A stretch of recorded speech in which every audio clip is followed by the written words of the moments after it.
All right, welcome to another episode of the Jarvis Sam Show. This is kickoff of season 2 of the Jarvis Sam Show, and today I'm happy to be joined by Bread Tuck Rob, Christopher Robinson, as usual. Say what's up to the people. Hey man, I'm here. 2021. Let's go, man. Let's go. And I'm joined by Mike Scott, the Mogul, owner of Signature Man clothing line. Mike Scott, say what's up to the people. What up, man? I'm trying to figure out why C-Rob got his little brother jersey on. What the hell is going on here? Hey, man. Either you got to doing some push-ups or that jersey shrunk. What the hell is going on? Hey, man. Let's just say it's a little bit of both. Yeah. Yeah. Wow. Hey, Rockets got that W though. Rockets got that man. W. 2021, man. I'm serving all arms this year, man. I'm serving arm, man. 2021. The weight room first. Huh? Get in the weight room first. Nah. I don't need that. I don't need beach muscles. I'm out here, baby. Fair enough. Man, what y'all boys sipping? What you sipping, Mike? I'm sipping some Pinot Noir. Okay. All right, you Bud Light. Yeah, man. I ain't gonna say what's it. I ain't gonna say what I'm sipping because ain't nobody cutting no check. But I'm sipping adult beverage though. Yeah, that's what's up. Yeah. I got this bourbon barrel aged Cabernet over here. I ain't saying the brand name. Is it Moldavi brand? Nah. It's Rack and Barrel. It's pretty good. Is it the one that looks like a bottle like this? Nah, you talking about I like that one though. I know which one you're talking about. That one's real good. Yeah, I like a lot of bourbon barrels, cabs. I'm gonna put you on a cab that's very good. It's a 1858 Paso Robles. Mm-hmm. It's probably gonna be the best cab you ever taste in your life. I'll probably send you a bottle or something for your birthday or something like that. Yeah, that's what's up. I see boys got the hookah going. Yeah, man. It's been a long day, stressful day, man. Need to relax. Okay. Man, you repping the Rockets, man. How you feeling about the Harden situation? Yeah, hey, man. It was something that needed to happen. It's been 8 years. The closest we got to a championship was when my guy CP3 got hurt. And towards the end of the whole Harden situation, he showed his immaturity, which was very disappointing. Slap in the face to his teammates, slap in the face to diehard Rockets fans like myself. So I have nothing outside of that. I have nothing bad to say about him, but it was just time to go, man. And I'm happy with the direction we're moving in. It's time to give my young guys a chance to play. My new coach, let them figure some things out, and we'll go from there, man. I'm fighting for the 8th seed. Yeah. It's not going to happen, bro. Y'all not making the playoffs. Okay. Now, I ain't gonna lie. The pressure's on Brooklyn. The pressure's on Brooklyn now because now y'all got the big three. Y'all got 3 guys that have diva tendencies, including Kevin Garnett. Kevin Durant. He has diva tendencies. All of them, none of them have won a championship where they're the main guy. The closest one would be Kevin Durant when he was with Golden State, but I'm sorry, Golden State is Steph Curry land. Like Kyrie Irving rode LeBron's coattail to that championship in Cleveland, and obviously, after having Harden on my team for 8 years, I know what he does, and he does not deliver in the playoffs. He's in a good position now because he does have a couple guys who can deliver in the playoffs alongside him. But where's Kyrie Irving? Doing? He's coming back. They already made the announcement. He's coming back. But for how long? Until the next thing happens. Until the next thing happens where he wants to feel like basketball comes second to the social issues. Yeah, I gotta go to work during the social issues. I think what people are failing to realize too, with Kyrie Irving, which I come to this conclusion, Kyrie has a lot of mental health issues that I don't think he's addressed with the public yet. I read a statement where he said he's willing to give up everything for social reform. which is admirable. Do I want Kyrie Irving to give up his whole career for basketball, for social reform? I mean, no, I think he can manage both like LeBron does. Kyrie Irving, like he's one of them dudes to me where his social conscience gets the best of his talents. And some people will be like, oh, I ain't mad at that. But then if you're a fan like I am, because he obviously plays for my team now, I kind of want him to balance both. But Kyrie's not going to give up $33 million a year. Let me just say that much, right? If he does, oh, well, that's him. We'll move forward. But he ain't giving up $33 million a year. But Jarvis, let me ask you this. Let's say you went to college, right? It took you 8 years to graduate. You finally get your degree. That's damn near a true story. Right? Yeah, that is a true story for me. Yeah. Does it say you graduated in 8 years, or does it say a graduation degree on it? I'm sorry? Let's say on your degree, is it going to say you graduated in 8 years, or would it just say you have a graduation degree, whatever that degree just graduated. May be? You just got a diploma. So when you look at Kevin Durant and Kyrie Irving, what are they? They're champions. That's all that matters, baby. Chris, Mike acts like asterisks do not exist in basketball, bro. And see, you know what? And Jarvis, I'm gonna give it back to you. Fam, what is an asterisk? Who has an asterisk though? Say it again. Yeah, Who has an asterisk? No, fam.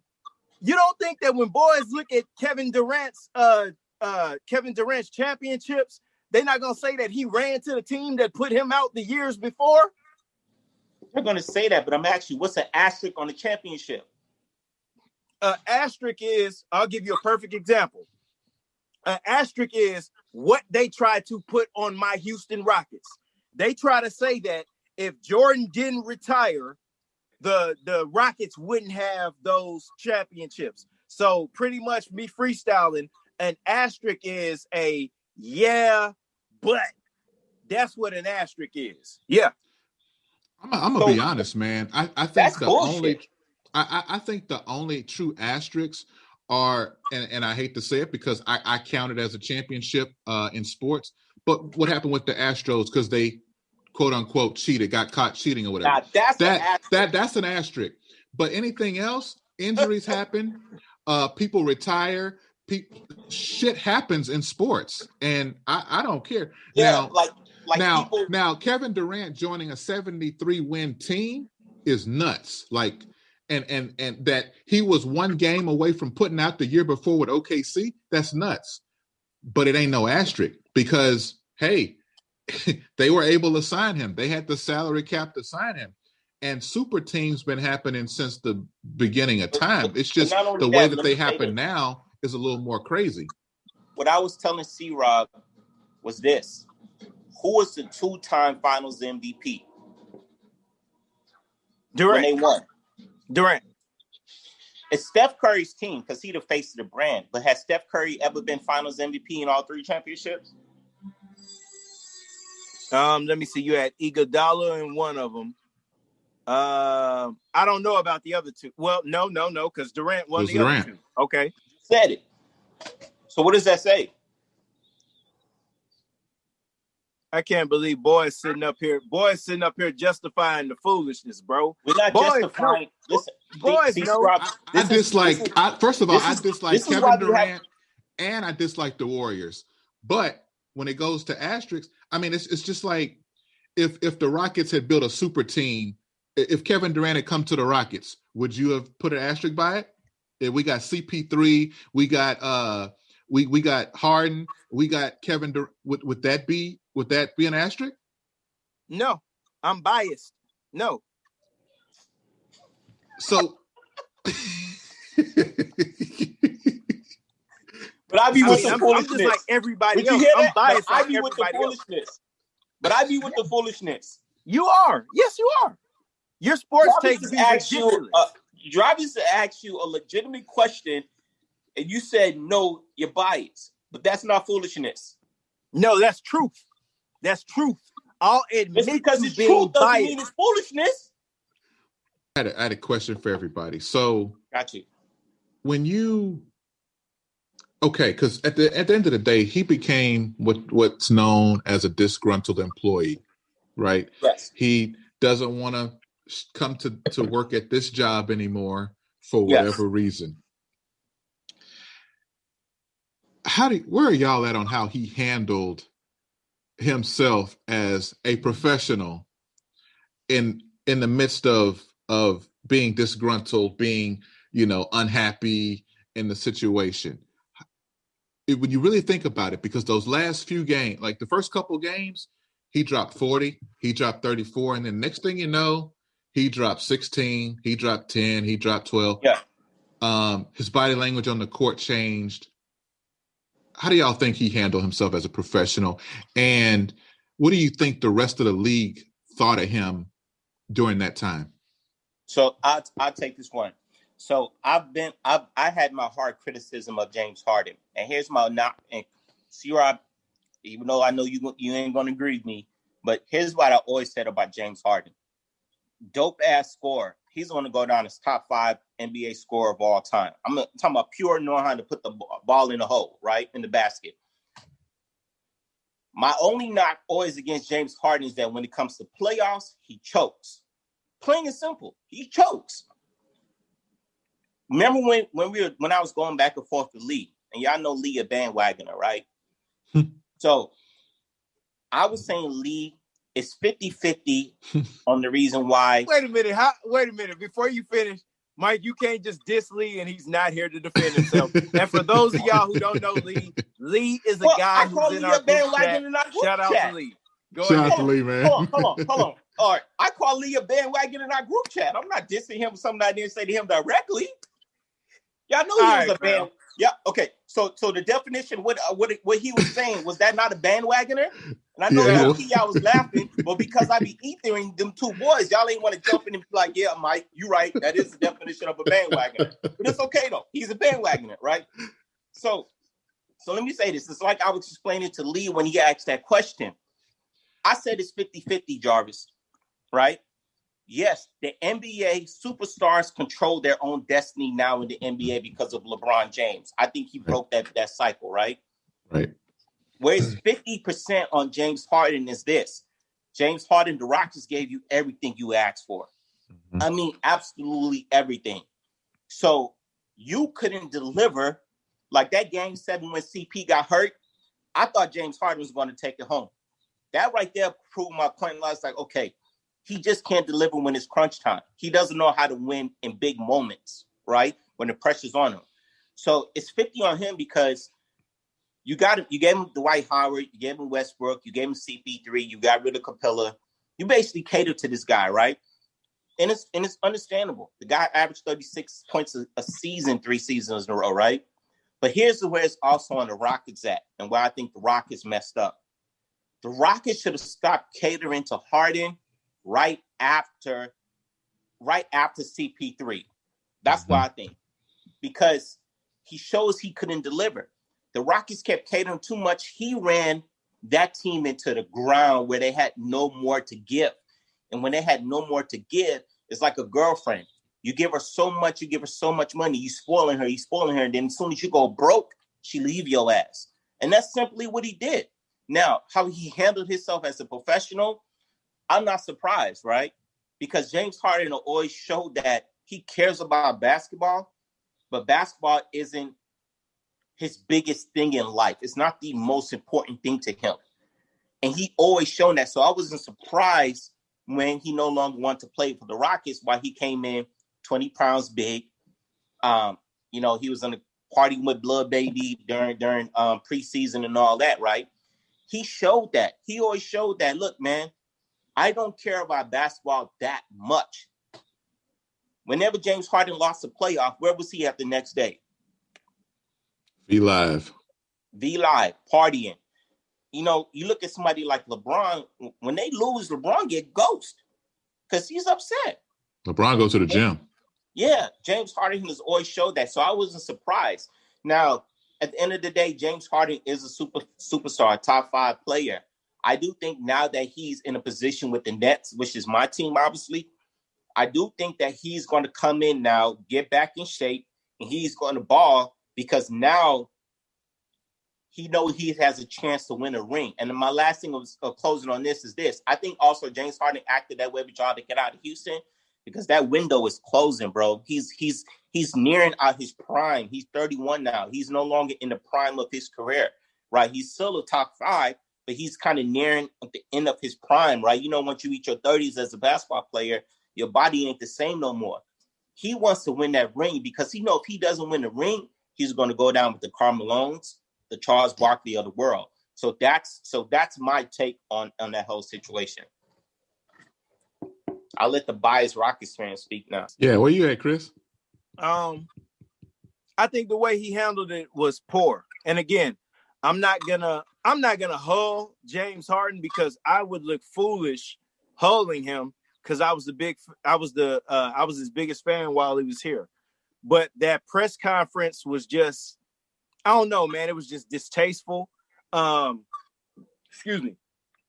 I believe it was a slap in the face to his teammates who were only following their leader. And not only that, it was a slap in the face to the fans who supported him, backed him whenever he wanted to make a trade request or get Mikal fired, a coach who actually stood up to him or bucked him or benched him when he wasn't producing. It was a slap in the face to us all. And at the beginning of the season, when I heard the trade rumors and I saw how he was moving, I knew he was going to go, and I knew that it was time for that, and I wasn't even tripping. But, you know, this final press conference, he handled it poorly, man. I think he could have went out on, I think there could have been a mutual agreement between the employer and the independent contractor or whatever you want to call them to say, hey, man, look, we're going to part ways, but let's work together. Let's not make each other look bad. Let me get us in a position to where we can get all we can for you, and we'll send you to a contender. But he dissed his teammates on the way out, and I don't respect that, fam. It's to the point where, his merchandise and all that I bought, I don't want to represent that, man. You know, he made his decision, and I'm cool. It's good. He got it. But I think he has maturity issues, and I'm going to disagree with Mike before I pass this over to you, Jarvis, and not because I'm being biased, because I actually analyze sports, is you don't. In Brooklyn, you already have a point guard who is ball-centric, who isn't even there right now. Then you have another selfish guy who was just here for 8 years, who is ball-centric. Say you get them all on the court. Who's the offense going to run through? Who's going to dribble the ball? Who's going to be upset if they don't get theirs? And I'll leave it at that. I said that, I remember, I'll never forget, I said this in a group chat that me and Mike were in a long time ago with some other brothers. When we brought, what was my guy's name, man? He came from Denver. I forgot his name. He used to wear a headband. Was it? Ty Lawson. Ty Lawson. We brought Ty Lawson here, and everybody was hyped. And I said, ooh, I don't know how Ty Lawson's going to work because James Harden needs the ball and Ty Lawson needs the ball, so that's going to be a little difficult. Boys looked at me like I was nuts. I don't think hyped over Ty Lawson. What happened? Boys was hyped over Ty Lawson? At that time, Ty Lawson was balling. But because I analyzed basketball, I said, ooh, I don't know how this is going to work because James Harden is pretty much a point guard. And if you have 2 point guards on the court, it's going to be a little crazy. So that's the situation. To answer the question, I think James Harden went out like a sucker. But, hey, he's in Brooklyn. I'm going to let Mike and Kyrie Irving and KD and all them figure that out, man. But I hope LeBron gets 6 or 7 while I'm rebuilding.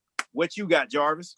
Man, so I to be honest with you, man, I was kind of done with James Harden about after the whole CP3 thing when he kind of ran CP3 out of town. I was a little checked out on James Harden. because one, I knew that James Harden didn't have two things that we needed to win a championship. And those two things are leadership and a killer instinct. He didn't have either one of those. And you at least need one of those to be a championship, preferably both, right? Because you have guys like the late, great Kobe Bryant, who had both. Michael Jordan, both. You have even guys like LeBron James has a little of both. I don't think he. I'm gonna let you go. I'm gonna let you go before I say something. Go ahead. I think LeBron has more leadership than he does killer instinct, but Harden didn't have either one. And then he's run everybody out of town that kind of had one of those other qualities, because CP3 was a phenomenal leader and had killer instinct. So at that point, I'm like, maybe we need to move beyond. At that point, as much as I enjoyed having an MVP caliber player on my team, because, you know, from the minute he joined our team, he was a MVP caliber player, and he kept us competitive for those 8 years. Before we got him, you know, our best player was Kevin Martin, right? So at that point, he really kept us competitive. He got us in the playoffs his first year in. We ended up getting Dwight Howard. We had the CP3 era. Then we had the whatever that Russell Westbrook season ended up being. But he didn't have leadership. He didn't have killer instinct. So I kind of moved beyond him. So then the Rockets decide to, you know, we traded Westbrook, and now Harden's demanding a trade.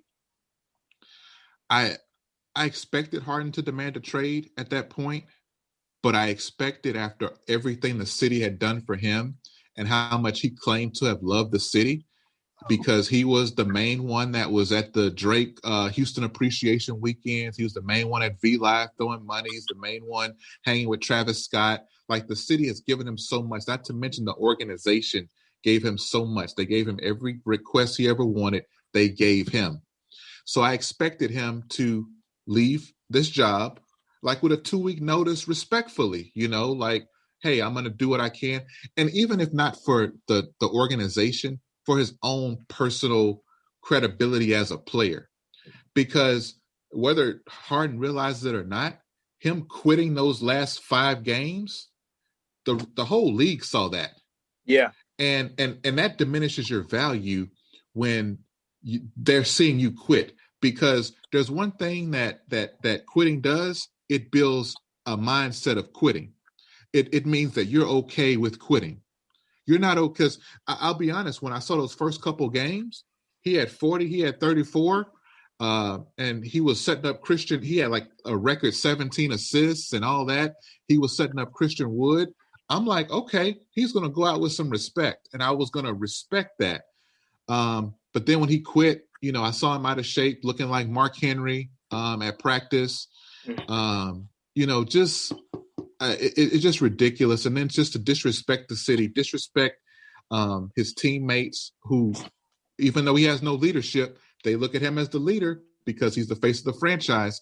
For him to do all those things is just disgraceful. You know, at first, when doing those first couple games, I was like, you know what? If he gets traded to somewhere in the East, I'm like, I wouldn't mind if he won a ring, if he goes out respectable. But now I could care less. I could truly care less, because he went out without respect. But, you know, I guess I shouldn't have expected, you know, much from a guy who, you know, handles himself the way he does. So good luck, Mike. Let me comment on this. And Jarvis, this is the first time I probably got to disagree with you, my brother. Well, and before I do, y'all know I like to ask questions. So, Jarvis, what is your definition of killer instinct? And killer instinct is when the game is on the line, I want the ball because I know I can kill it. I know I have unshakable confidence, and I know that me with this ball, I can win this game, hands down. So you mentioned LeBron, right? And I said he has more leadership than killer instinct. Okay, so because this is where I disagree with you at. I think James Harden do have killer instinct. I just think he chokes. But I mean, when I mean killer instinct, he have the killer instinct to take the last shot without hesitation, and to bust your ass for 60 points damn near every night if you want to. So I think he has that killer instinct of scoring the basketball. But when has James Harden scored 60 when it mattered? Tell me that. So that's what I'm saying. I say besides you can score 60 points against the Indiana Pacers in game 43 of the season, but we need that 60 points against OKC in game 3 of the Western Conference semis. So this is where I'm making my point at, right? So he doesn't have leadership. None at all. Do I think LeBron James has killer instinct? Absolutely not. I don't think LeBron has the Kobe and Mike killer instinct. I don't think he has that. I think. But he's shown up in playoff games and made more clutch playoff shots. That doesn't mean you have killer instinct, though. That doesn't mean you have killer instinct. Because think about it. Think about Jordan's and Kobe's killer instinct. They were damn near the same. Like they literally wanted to fucking punch you in your mouth. And after I punch you in the mouth, then I'm going to spit on you and tell you I see you the next day, right? Right. It's all fair. But I don't think LeBron, and LeBron to me is the best player. I'm not saying LeBron is a clutch player. It doesn't come up big in big moments. But I'm saying I think James Harden do have a killer instinct scoring mentality. I do think he has that. I don't think he has leadership, right? Now, I also always say that he doesn't show up big in big games. But as far as the killer instinct of scoring, the best in the NBA, hands down, is what Russell Westbrook has a killer instinct. He's just not a good scorer. But he's not a good shooter. Yeah, because and that goes with scoring, right? Mm-hmm. Kevin Durant and James Harden, to me, has the most killer instinct. Kevin Durant got a silent killer instinct, but Kevin Durant be trying to kill boys when it comes to scoring and taking you out. Now, sniper. The sniper, right? But James Harden, to me, him and KD, hands down, has the best two killer instinct when it comes to scoring. Now, when it comes to showing up big and leadership, I agree with you on that. But the killer instinct part is this. The second part I want to comment on is this. You know what? The Rockets fans remind me of when LeBron left Cleveland. That's how the Rockets fans remind me of right now, right? And let me tell you why. Remember when LeBron left Cleveland, they said it was disrespectful the way he did it, right? He went on national TV, this and that. The whole city was mad. But I always try to remind people, like, people got to stop falling and got to start differentiate. And I know it's hard, the city versus the organization of the NBA. James Harden, hands down, besides the strip clubs and this and that, he done a lot for that city. He's done a lot for the city of Houston. A lot of charity drives, a lot of events, a lot of things, right? I think people have a hard time as fans, which I get it. I understand they have a hard time separating the two. He left the organization. It doesn't mean that he shitted on the city, but because people are fans, they take it that way. Similar to when LeBron left Cleveland, the whole city of Cleveland was mad. They burned these jerseys, they this and that. But people got to understand there's a difference between the two when it comes to players.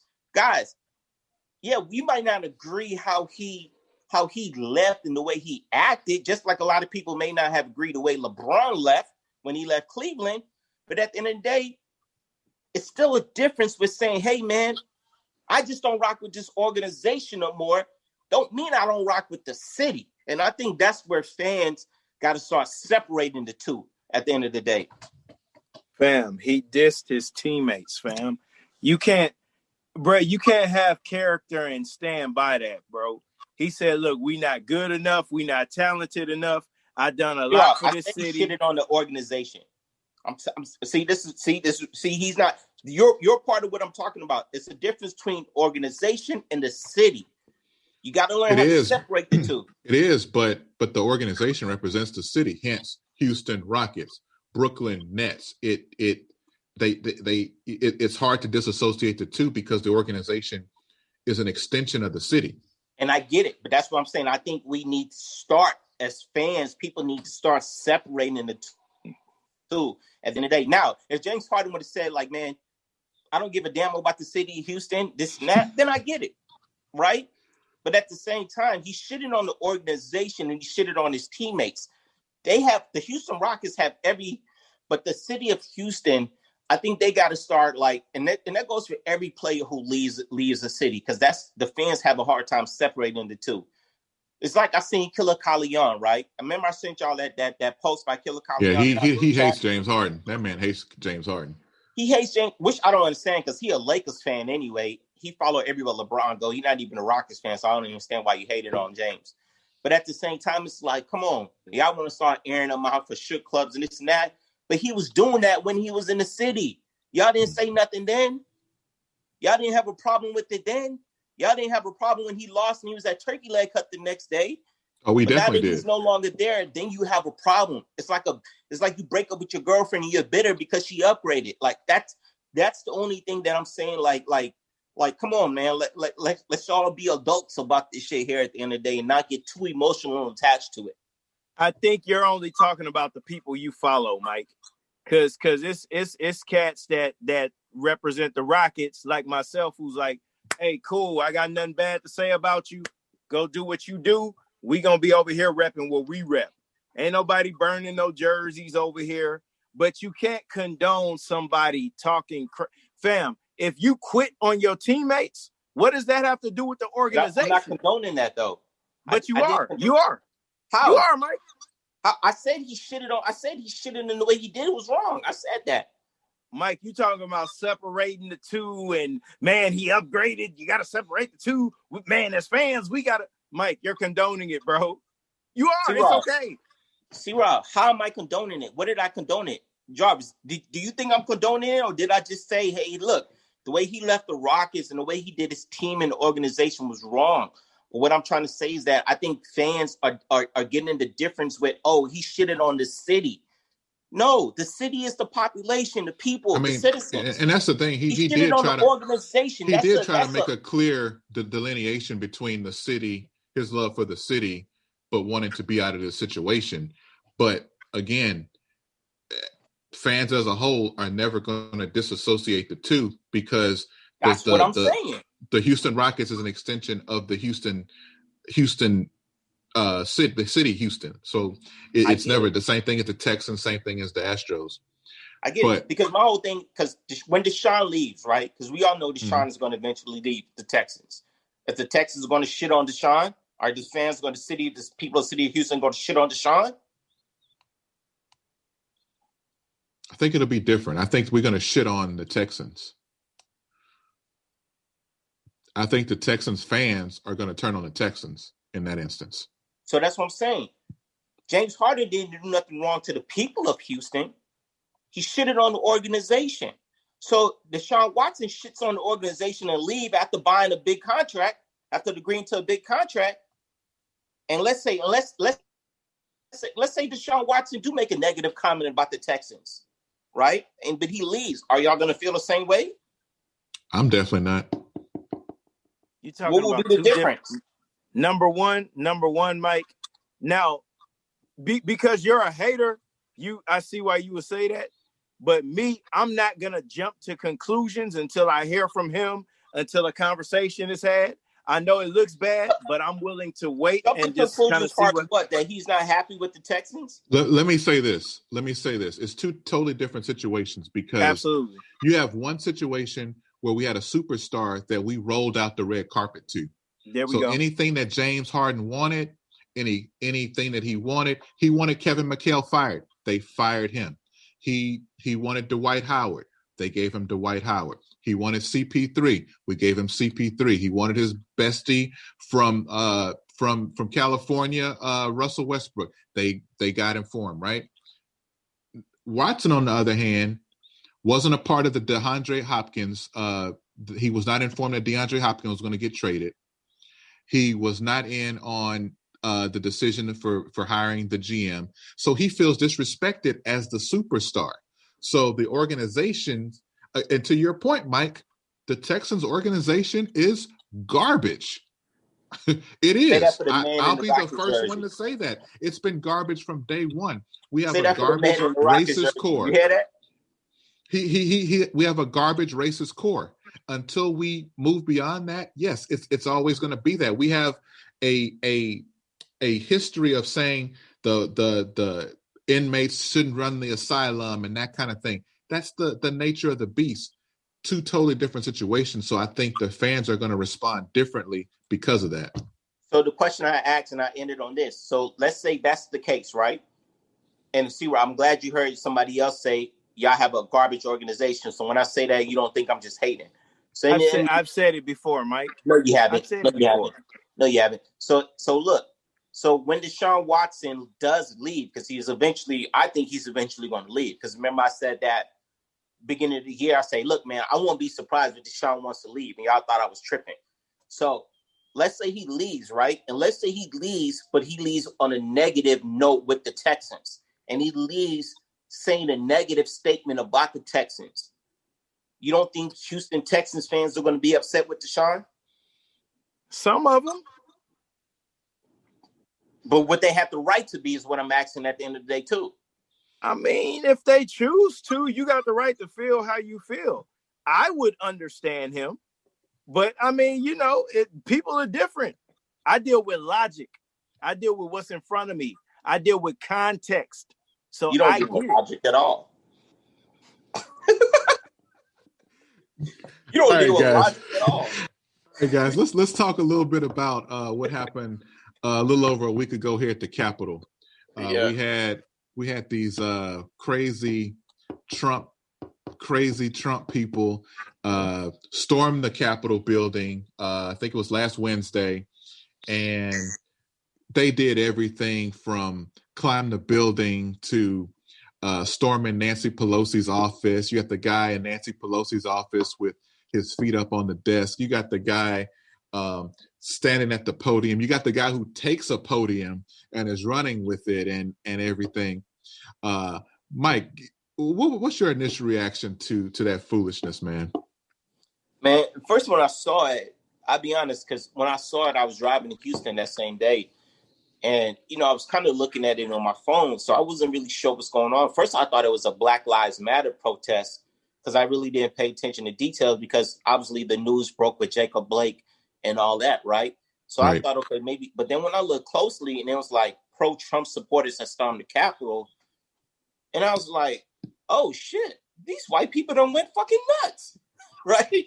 So to me, it was comical, right? Because I'm like, at the end of the day, yes, America needs to see America for who they are, right? They finally get to see it without saying, oh, black people just be making up shit. They finally got to see it. And the best part I loved about it was that Mike Pence's ass was in danger with that shit, right? Was on Mike Pence's ass. Yeah, I was like, oh, damn, this is Trump's guy. Right. Like, not no more. Not no more. He called him a pussy. Yeah.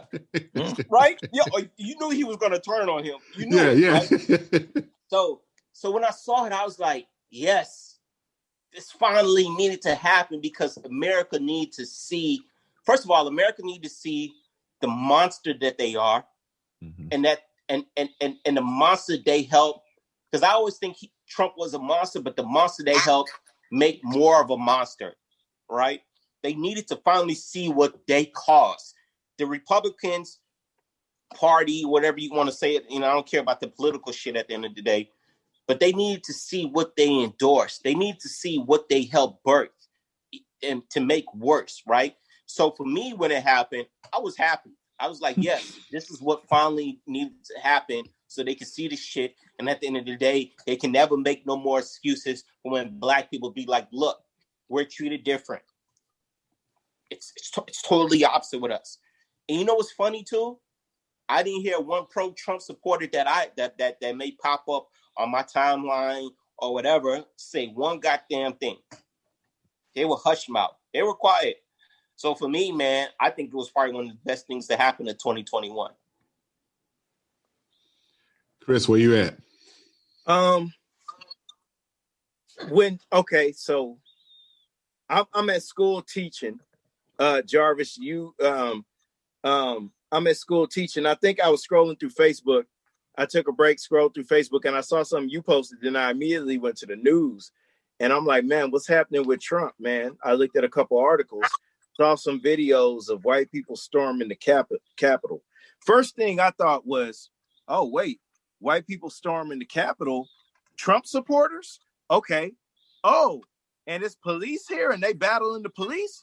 First thing I thought about, that's not my business. I'm gonna stay out of it. This is Trump supporters going up against Blue Lives Matter. And right. when you go back and you think why Blue Lives Matter was created, it was to directly combat the idea of Black people saying, hey, Black lives matter. Our lives matter. Like, don't hurt us. So I got to watch Trump supporters do acts of terrorism. They're terrorists against white people, or excuse me, against policemen. And one of those policemen they killed, I read something that said he was a Trump supporter. Mm-hmm. So they killed their own. Mm-hmm. Now, here's the thing that's alarming for me.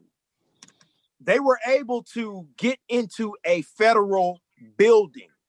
Number one, the inside job. That's automatic federal time. You're going to do some time for that. Two, one of the things that was scary for me, man, my mother was a government employee. My uncle was a government employee. And my aunt is currently a government employee. Thank God. Well, unfortunately, my mother and my uncle have transitioned from this earth. And thank God that my aunt works from home now and she's about to retire. But one thing I said was to myself was, man, look at what America has come to. Terrorists are able to storm government buildings with no mask, put their feet up on the desk. I heard someone smeared feces on the wall and just do whatever they want. And it's all good. And because they're white, they get to survive. Now, if it was us, we'd have got headshots immediately. We wouldn't have even made it onto the steps.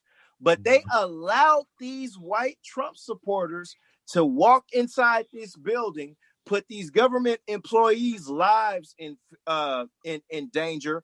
My heart goes out to the family members of those government employees, because I would imagine that that's a scary moment. You're thinking that your parents or whomever works in the safest place they could be, and now their lives are in danger because you have a bunch of people who can't deal with democracy. This is what we've come to, man. This isn't Iraq we're battling against, or this isn't whomever from overseas. This is domestic terrorism. And those guys need to be held accountable, man. And headshots should have been delivered. I don't know why they weren't, but them headshots should have been delivered, man. Absolutely. Yeah, I was at work and I happened to be near the break room, and one of my coworkers was like, hey, come look at this real quick. And she knows I do a podcast, and she was like, y'all need to talk about this. And I'm like, wait, what's going on? Because it didn't surprise me. It really didn't surprise me. But still watching it unfold, you're like, what the hell? And it was like these white people are doing all this crazy stuff that we just, I think the thing that got me was, the first thing I thought of was, we peacefully protested all summer because our lives are being taken at the hands of the police, people that are supposed to serve and protect us. And then I'm thinking, why the hell are y'all so upset? Because your guy lost? Because even though 70 million of y'all went to the polls and voted for this fool, he still lost? That's why y'all are mad? And it's just like, it just doesn't even out to me. And that was the first thing I thought. And I'm like, first, it doesn't even out because we're talking lives. This country has voted for a president via the electoral college system, even though that's a story for a different day.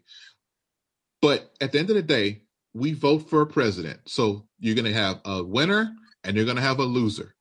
It's happened every election since I've been in existence. Since we've been in existence, every election has had a winner and a loser. And this shit ain't never happened. But because we got this asshole in office that incites this kind of behavior, that has empowered people to let out the hate. Just let the hate out. I remember on Chappelle's show, let the hate out, right?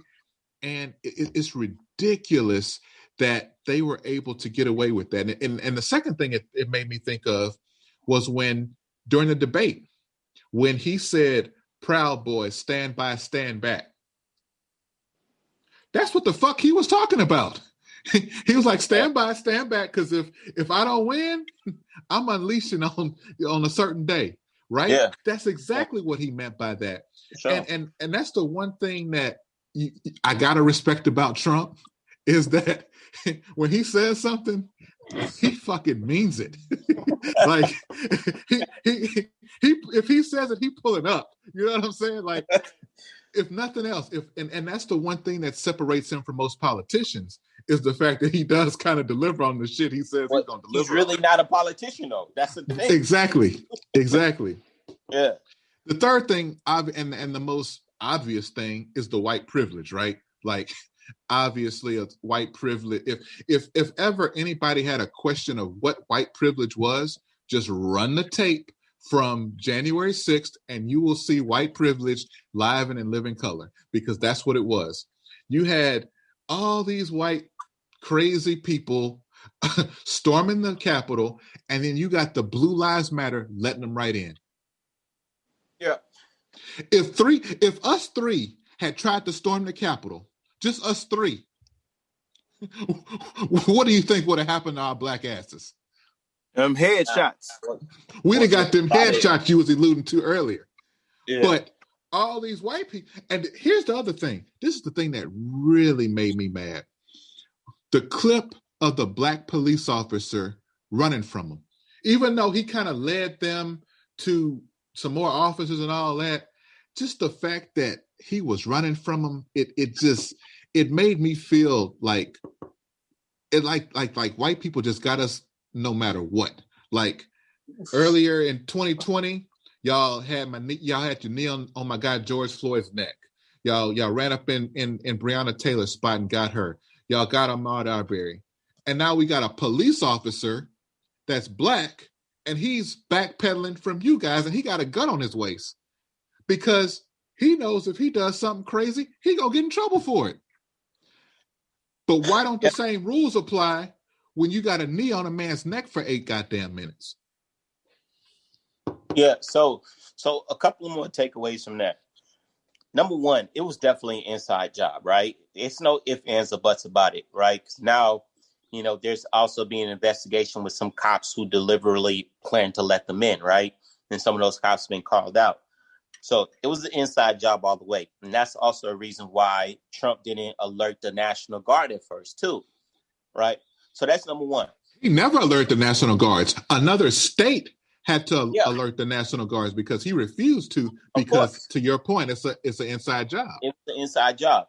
So, because we all say there's no way they could have possibly raided that spot. But anyway, so number two,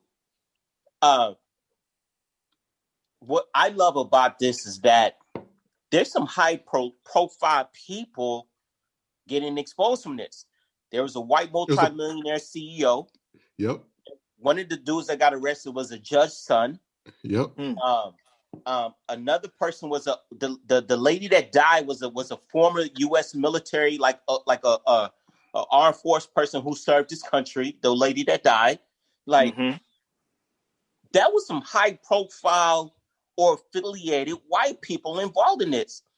So it only goes to show you, when we talk about systematic racism and all this, they're getting exposed for who they are. Number three, Trump, hands down, is about to probably go to jail now. Ain't no ifs, ands, or buts about it, right? Like, my sister worked for the government. Her and I had this conversation. She pretty much already explained to me his ass is really about to go to jail, and there's a high percentage right now after this impeachment or election is over. But here's my biggest takeaway from this whole thing, man. Jarvis, you alluded to the black cop that was running it. And this is my biggest takeaway from that thing. and I hate to say this, man, and I know I'm gonna get backlash for this if y'all post this part, but fuck it. I truly think black men and black women should not be cops anymore. Mm-hmm. And here's my reason why for saying that. I don't want to, and I know niggas might think I'm bugging, but that goes to show me, especially black cops who be vouching for these other black blue lives matter, whatever you want to say. Mm-hmm. That motherfucker was scary because in that one instinct, that motherfucker realized that badge didn't mean shit. Mm-hmm. His black ass was on a run. Mm-hmm. Black ass wasn't ready to pull that gun and bust shots. Mm-hmm. His black ass was ready to get the hell up out of there. Plain and simple. And he looked like one of us. So when you talk about him running, Jarvis, I'm gonna be honest with you. I would have ran too. You heard one of the white people said, the dude that was in front of him, he said, "What you gonna do? Kill all of us?" Right. Like, come on. Like, and that let me know, like, man, this is why I truly believe. And I know I'm gonna get backlash for this because I know we all have friends that are black cops, but I'm like, this goes to show you why black people probably should not become cops. Because at the end of the day, when the shit hits the fan, your ass is one of us. Mm-hmm. They don't respect you. They don't give a damn about you. And that's my takeaway from that. Yeah, it's a crazy situation. I mean, again, not surprising, but the other piece of it was like how, and you mentioned it earlier, how silent the Trump folks were with all this. Oh, but y'all were the first ones to talk about the Black Lives Matter protests and about us, vandalizing different buildings and cars and whatnot. None of those were government buildings. None of those were like, we didn't go and kill our own. We weren't. None of that was happening. And again, ours was in response to our lives being taken by law enforcement. Like, ours is hella justified. And now, America, you have the right to protest about anything. You can protest about abortion. You can protest whatever you can, LBGTQ and all that. You can protest about whatever you want, but it's supposed to be peaceful. Storming the Capitol is far from peaceful. Storming in Nancy Pelosi's office is far from peaceful. White people crazy, yo. But what they did was way crazier than anything I saw at Black Lives Matter. So they bold, fam. They bold. So now, Chris, did you have something you were about to say? Man, how do y'all feel about that boy Trump being impeached for the second time? That was the next question. Yeah. Hold on. Before we get into that, though, I want to say, and this was a big discussion amongst all of us, especially in our group chat. People be like, man, the black vote don't count. At the end of the day, Jarvis, you made 70-something million people, but he still lost. That only goes to show you that black people, when we really want to come together and make a change, we really can. Because you also got to think of what happened in Georgia that day, too. Mm-hmm. They lost the Senate. Mm-hmm. We put a black man in the Senate, one of the most important positions for that position, right? They lost the Senate. Like, they were upset. They were upset that many black people changed democracy. Plain and simple. That's all I want to say. Yeah. Man, as far as the impeach for the second time, I mean, I think it's too little too late now, but I think that was one last FU to his legacy or his presidency, right? I think that was the one last FU for everything that happened on January 6th that we talked about. I think that's the reason the impeachment happened for the second time. They want to make sure his legacy or lack thereof is tarnished, and that he goes down as one of the most volatile, unstable, worst presidents in the history of our country. And it's just a FU to him, and that's all it's about. Because and it's also Biden gets inaugurated Wednesday, so like it's just an FU to him. Like, what is it really going to do?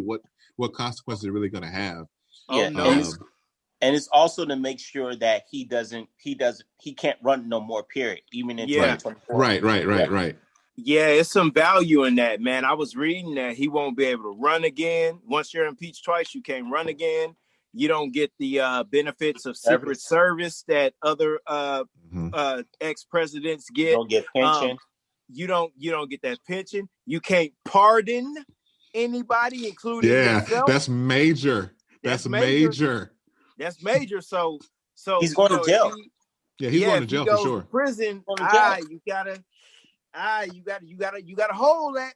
You gotta hold that. He's going to jail, and I'm gonna be honest with you. His family is going to jail too. Yeah. Oh, he's going to jail because low key,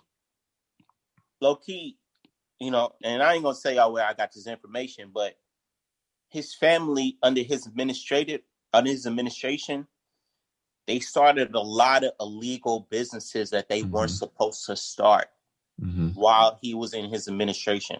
And that's been something that's been low key getting investigated too.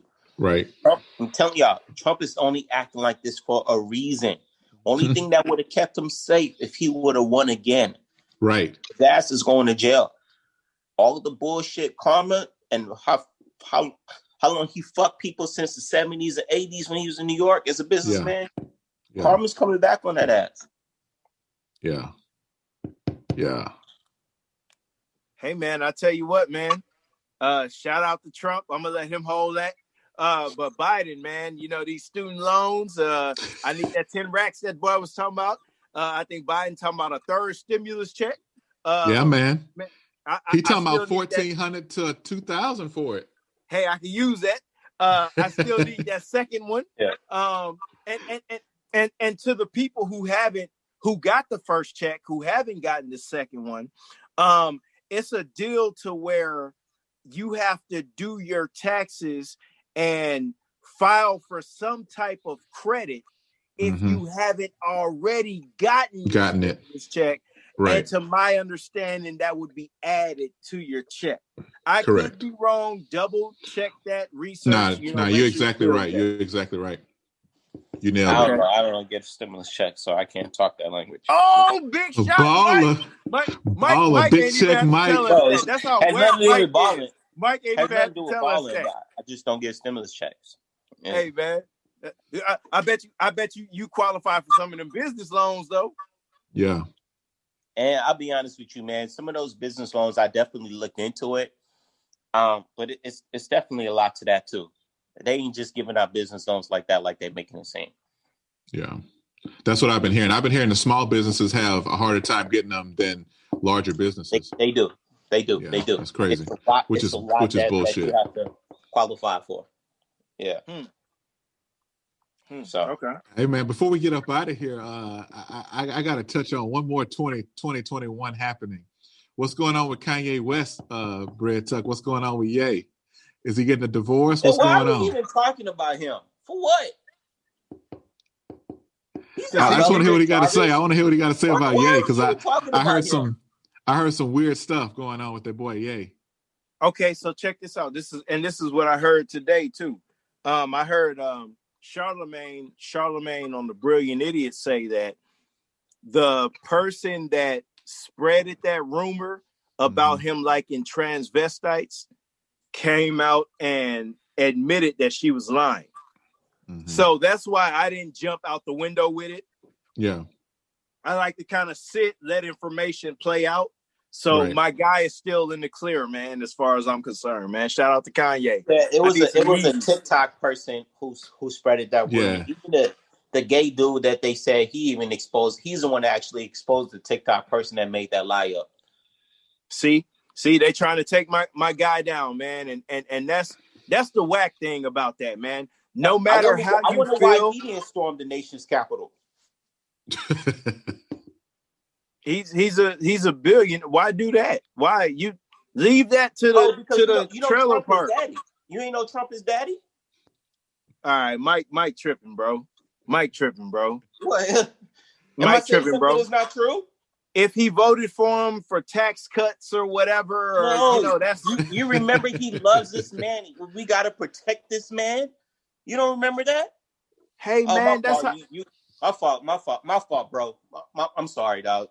You You kind of left a lot of your mind in 2020. My fault, fam. You right. My bad, dog. Go ahead. I'm probably the most logical person you know. So what am I saying that's wrong? Hey man, remember they got dragon energy, and we got to protect this man. And the nigga had his big ass smile in the White House, looking like this and shit, like a little kid. You don't remember that? Hey man, I remember. Storm the Capitol. Hey man, Hey man, shout out to Kanye, man. It's everything about Kanye I can't endorse. But I found out today that those rumors weren't true. So shout out to Kanye. I need the new Yeezys. Man, see, get out of here. You ain't getting no damn Yeezys. Hey man, you never know. Whatever. If I get that stimulus check, I'm getting them Yeezys. If I get these student loans taken care of, I'm getting them Yeezys. You ain't getting no damn Yeezys. That's not even your style. Stop it. Before we get out of here, I got one more question for y'all. So Wednesday, we inaugurate Joe Biden. Do y'all anticipate, like what changes do y'all expect Joe Biden to make besides the student loans? What changes are you expecting from him, and do you see it happening, or is it going to be more of the same? And I'll let you take it first, Mike. I think the first thing that he's going to obviously focus on is the vaccination, which been. Hold on, are y'all required to take the vaccination? No. Not me. Okay, not even teachers. No, just medical personnel right now. Oh wow! But eventually, I will be though, right? Yeah, pretty much. Essential workers are going to, if they're going to roll it out to all essential workers first, so even like retail workers and everything are going to have access to it. Then they're going to start spreading it out. I think teachers are going to be in the second wave. But wait, are we talking about access or are we talking about mandatory? Mandatory, because y'all are teachers. I would think y'all would have to be mandatory. Right now, it's not mandatory for anybody. Don't nobody care about it. It is teachers, mandatory for essential workers, though, because they have access to it. They have access to it. Now, let me be honest with you. Like, my sister works for the government, so she took it already, and she's actually about to take her second dosage. My mom, she's an essential worker. She had to take it that weekend I was in Houston. I heard that second dose is a mother effer. Yeah, I heard that's the one that gets you sick. Yeah, so now from my sister feedback, she was just like, look, so far I'm okay.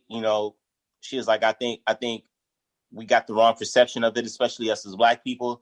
But she was like, only way this country is going to really get back to really the normal lifestyle is to really take it. So, at the end of the day, and they're obviously, I did watch one episode of Joe Budden podcast where Dr. Fauci was on there. Obviously, y'all seen that, especially you, Chris. Absolutely. When he was saying like they're obviously going to produce more brands and stuff for that. But to go back to your original question, Jarvis, I do think his first thing is definitely going to be the focus of this vaccination. They're saying by this summer, they at least want to have 85% of the population of America already taking it, right? So I think that's going to be the biggest thing. I also think the second thing he's obviously going to have to focus on the economic change. And then the third, and then what I think Kamala Harris, I think coming out the gate, she should focus on social reform. Definitely. That's what her main focus should be throughout this first 4 years for her. Let Joe do it, everything else, but Kamala needs to focus on that Black agenda for Black people. And I think that's what she's going to be. And let me say this. One thing I did respect about Joe Biden, going back to this Capitol thing, I love the fact that he called it out for what it is. When he was like, you couldn't tell me if that was Black people, they would have been treated different. To me, I thought that was a lot of balls for him to do, and I respected that a lot. Yeah. So before you answer that question, Chris, Mike, so now with the information you have about the vaccine, are you more prone to get it, or where are you at on the vaccine? So for me, I'm still going to fall back from it because obviously I'm not required to take it now. Like my lady, of course, she works from at home, but she's a high profile in corporate America. If she ends up taking it and if it's safe for her, then I'm not going to say I won't take it. But for right now, my mind state is not nowhere to take it. You know what I mean? But I can tell y'all, my mom's took it. My sister has taken it. My sister's about to take her second dosage. And so far she's telling me that, everything was okay. And she took the Pfizer one. Yeah. Or something like that. Yeah. All right, Chris, where you at on this Joe Biden presidency? Yeah, I'm here, man. I voted for him. You didn't see me with a sign in my yard and all that. I looked at his policy. What I'm mainly focused on, these student loans, fam, because I got less than 10,000. Clean me up, Joe. Pause. But I'm looking at the student loans, but I'm also looking at his agenda for teachers, because I understand his wife is a teacher. And I do feel like we're underpaid. I think our insurance should be a little better. And when you asked about the vaccine, the reason teachers aren't, we're not just mandatory to take it. Don't nobody care about teachers. People send their kids to school sick. I had a kid who just came from out the country, and he was just able to just come to school. I made a big deal about it. I'm like, hold on, wait a minute, man. We ain't gonna, know what I'm saying? But they was like, hey, man, to jump on a plane, I guess you got to take the test and all that. So if he was good to get on the plane, he should be good to come here. So in me saying all that, I'm cool on the vaccine for right now. I'm going to let everybody else I'm going to see how everybody else adjusts to it. Then if it's all good, I'll maybe figure it out a little later, because my thing is there's no quote unquote cure for AIDS, herpes, or any of these other things that's been around for years. But this coronavirus, COVID-19, whatever you want to call it, it's not even a year old to the masses, but we already have a vaccine for it. For me, that's a little scary. So I'm going to just kind of fall back. I'm going to let everybody else figure it out, because I saw some people taking it and they had cerebral palsy and all that. I ain't got time for all that, fam. So I'm going to let everybody else figure it out. Then I'll come through with my dosage a little later. That's what's up, man. As far as the vaccine, my wife actually got the vaccine because she's a medical professional. Oh, wow. She got the first dose. The only symptom she had was the arm was, it felt like she had been, lifting heavy weights and whatnot. And then she felt a little crazy one day, like with a little sore throat and whatnot, but nothing crazy. And she got to go for her second dose in a couple of days. So we'll see how it goes. I'm at this point not against it. I mean, if she's got it, I probably need to get it too, just to keep our household safe and whatnot. At this point, I mean, I've seen a lot of her colleagues have gotten it and they seem to be doing fine. So I have no reason to believe I wouldn't do fine with this. So at this point, I'm not against the vaccine. I remember last time I was a little more like, I'm cool, but actually I'm at the same point I was at. I went to see how the first wave went. I'm seeing how the first wave is going. I'm okay with getting it. I'll probably get it whenever it's available to. Oh, you're okay with it? You're okay with getting it? Yeah, I mean, I kind of let the first wave happen, and I did exactly what I said I was going to do. So, I haven't seen anything crazy. I did hear about the cerebral palsy, like you said, but I haven't seen anybody I know that got that. I think that was a very extreme case. They did report that like a couple people died after getting it, but it was the news, using it as clickbait. The people died from like other stuff. Like one person died from like an accident. Like, so it was just literally, clickbait to get it. So I think it should be fine. I think that's an interesting point that you brought up, Chris, about, other things that have been around for years. But I think for this, because how widespread it was and how deadly it can be for certain groups. You're talking about the elderly. It can be very deadly for the elderly, those at high risk, those with diabetes, those with high blood pressure, hypertension, all that, which are Black people.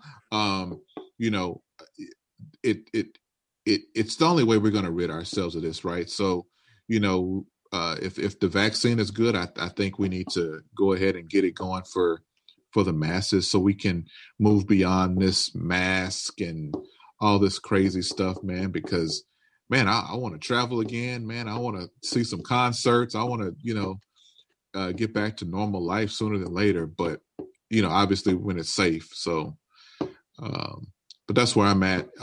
As far as Joe Biden, man, I think to Mike's point, he's going to really focus on that. I mean, if as a new president, this is the thing you got to fix. You got to fix the things that Trump broke to really stake your claim as a good president. And we know Trump dropped the ball with COVID. He knew about this and could have gotten our country ahead of it, and he didn't. So it's going to be Joe Biden's business to right that wrong.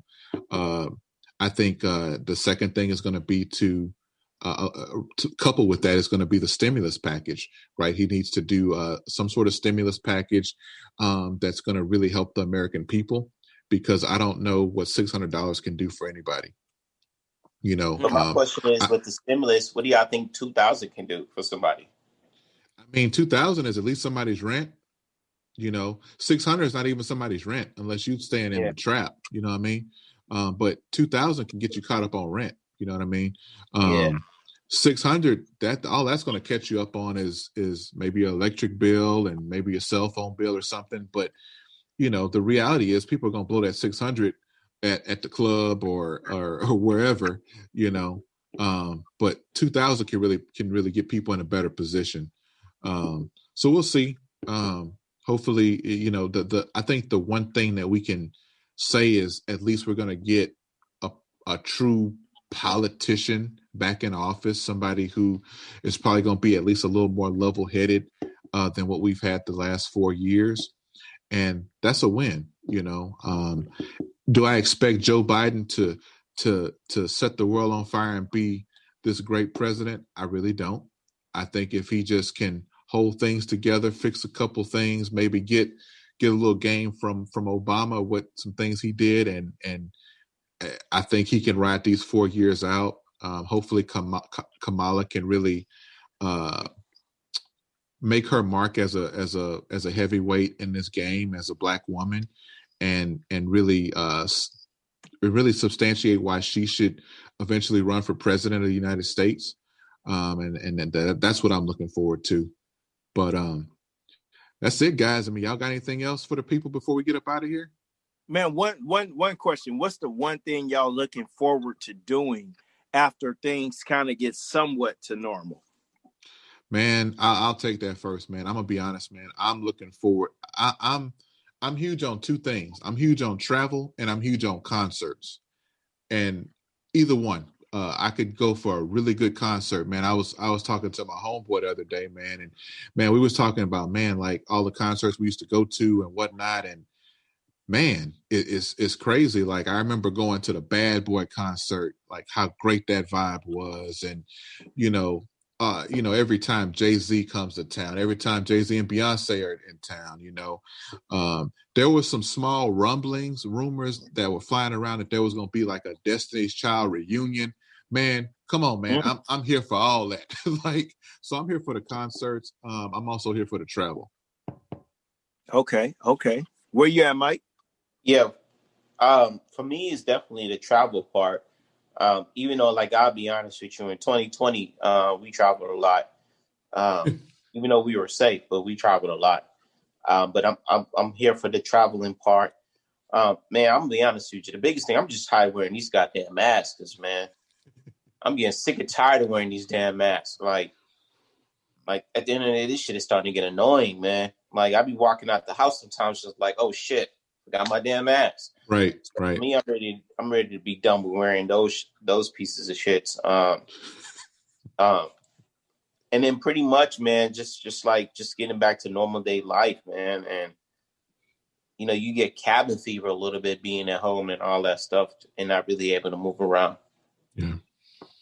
Yeah, man. I think for myself, man, right before the pandemic really jumped off in March, where they shut things down, I was supposed to be going to the Joe Budden live podcast in April, man. And I just want to, not concerts are cool. I don't mind going to a concert, but I want to go back to seeing like live podcasts and just being in my vibe, man. And then another thing, man, I want to hop on the bus, man, just one deep and just sit, take a trip, get on the Greyhound, go to California or something, and just look out the window, man. I just want to be driven, pause, and just look out the window, man. And that's what I want, man. That's what I want. I just want. Why he paused that? Why did he pause that? Nah, because you can't. A dude shouldn't want to be driven, bro. What? I can see ridden. And this guy has a lot of logic. You don't want to be drove. You're going to be too homophobic, bro. This boy here. Boys been pausing for years, and now I ain't gonna be pausing on a bus driver driving me. That's his goddamn job. What the hell, boys? But that pause was a reach. I ain't gonna lie. Most of the time, your pauses be well placed, but that one was a little homophobic, bro. Yeah, look at boys. Look at boys in 2021. Now boys. Now everything's homophobic. I say that was a little homophobic, bro.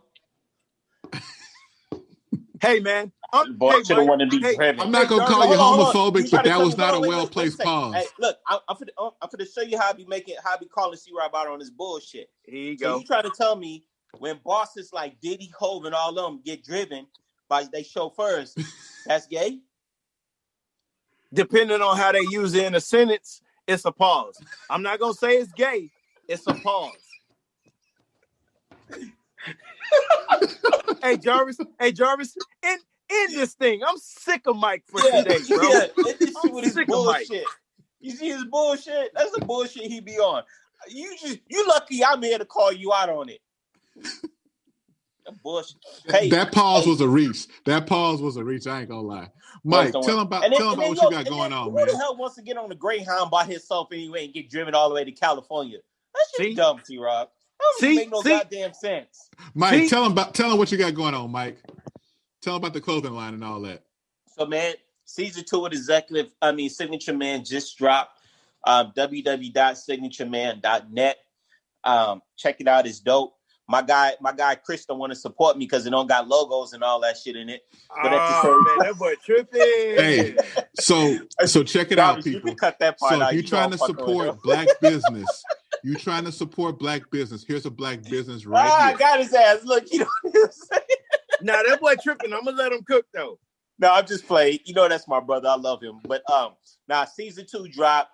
Signatureman.net, www.signatureman.net.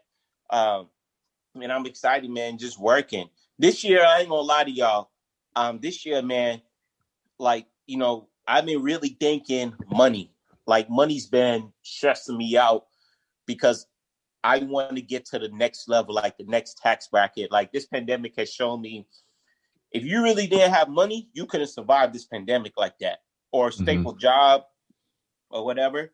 So for me, there's so much going on this year with house, family, all of that. Like the money's the motivation this year. I'm on my really Jeezy grinding shit this year. So that's where I'm at with it. That's what's up. So again, black business. If y'all trying to support a black business, this guy is one of the most driven entrepreneurs that I know. I respect him for that. And he dropped a new line of his clothing. Go check it out. Signatureman.net.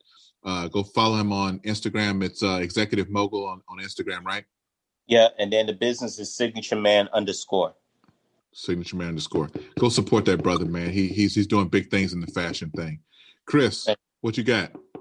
Man, we got that breadtucklegacy.com, man. It's good to have a space that's yours where you can go create and say the things that's on your mind and can't nobody shut you down, man. But also, man, check me out, man, on YouTube, Bread Tuck Legacy, on Instagram, Bread Tuck Legacy. I drop videos every week. And man, listen to women, man.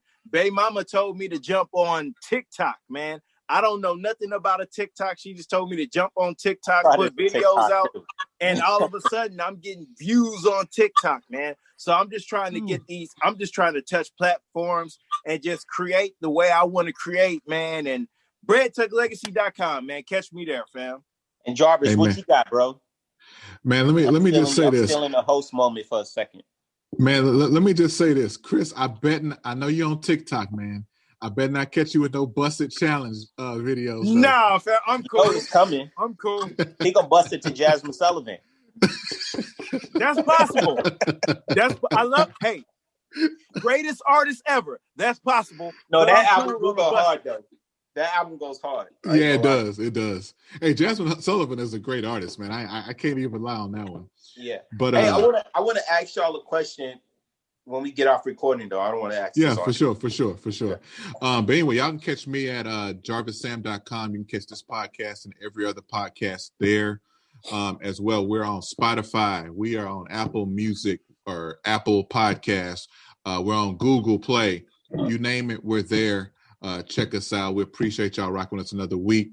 We're back this season 2, just like he got season 2 of the Signature Man. We got season 2 of the Jarvis Sam Show, and we gonna have more episodes coming up. So we appreciate y'all rocking with us.